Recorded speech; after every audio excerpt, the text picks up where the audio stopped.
son of the Piccolo family. I run Limone Dining, the restaurant, and also have a big part in Piccolo Family Farm. Piccolo Family Farm was founded around 8 years ago. We started our restaurant Limone Dining 10 years ago this year, and the restaurant was a big part in dictating what the farm would end up becoming.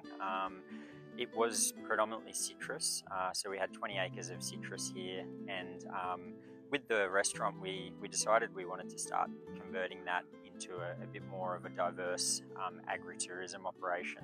So we started planting veggies that sustained the restaurant, and then a few years later we started planting our vineyard. So we've also got a small winery called Caro Piccolo, which Bonnie, my partner, and I run.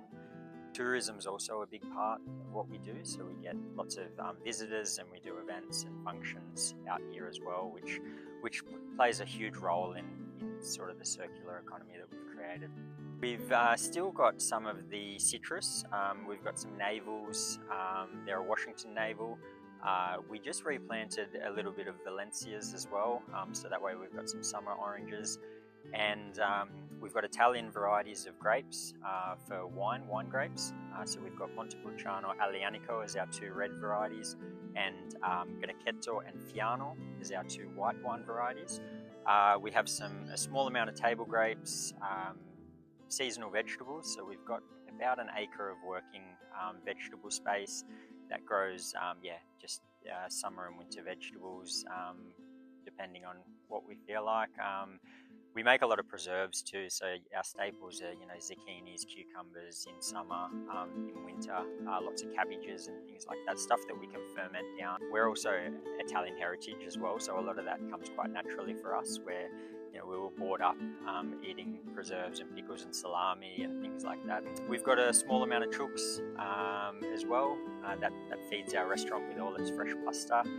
We've created our own market for what we supply to. So by having the restaurant and having the visitation at the farm, all of our produce is hand sold within our businesses, which allows us to really maximise what we get for them, but also the work that goes into them. And a big part of what we do is about storytelling as well.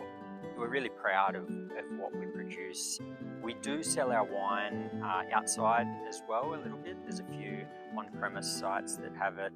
Being a small farm and being really passionate about sustainability, traditional methods are a huge part of what we do. My father Peter and Mum Rosa, they're the main people that do a lot of the work on the farm. Dad's so passionate about the vineyard work. Everything's mainly done by hand. During the season we do all our own composting as well, so all the waste from our businesses goes back into a composting cycle, which then gets spread through the vineyard. So we don't use any synthetic fertilizers, we don't use any pesticides or herbicides. Every day brings challenges. Probably the biggest one for us as a family is probably time. I mean, it's doing everything the way we do takes a lot of time and a lot of effort. The weather as well, we've faced heat waves with the vineyard, so there's different strategies that we're putting in to mitigate that as well. Water's a big one, watering at the right time. Also variety selection, that's one of the reasons why we chose Italian varieties for our vineyard, was that they are a lot more drought tolerant. My favourite wine would be our Griffith. It's a really interesting white wine variety. We're one of 2 or 3 growers in Australia that have it.